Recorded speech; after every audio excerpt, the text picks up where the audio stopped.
Sector 36 படம் எப்படி இருக்கு? செக்டர் 36 திரைப்படம் உண்மை சம்பவங்களை அடுத்து உருவான தீவிரமான குற்ற த்ரில்லராகும்.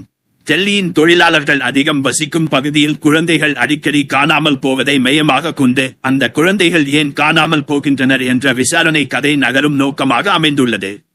இந்த படம் 2006இல் நடந்த நொய்டா நிதானி தொடர் கொலைகளை அடிப்படையாக கொண்டு உருவானது.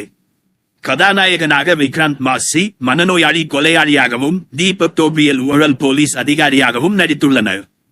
சம்பவங்கள் மட்டும் இல்லாமல் மனித இயல்புகளின் இருண்ட மூலைகளும் மிக நுணுக்கமாக படம் பிரிக்கப்பட்டுள்ள சிறப்பு உள்ளது. படத்தில் சஸ்பென்ஸ், திகில், விசாரணை ஆகியவை நன்றாக ஒரு நூலில் சேர்த்திருக்கின்றன. விக்ராந்த் மாசி தனது நடிப்பால் படம் முழுக்க பார்வையாளர்களை ஈர்க்கிறார்.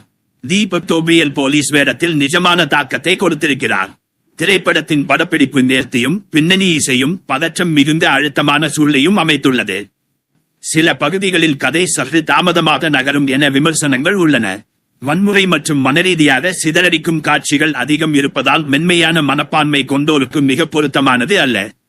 ஒட்டுமொத்தம் மிகவும் உரைய வைக்கும் உண்மை சம்பவங்களை கண்களில் நிறுத்தும் வகையில் செக்டர் 36 உருவான படம்.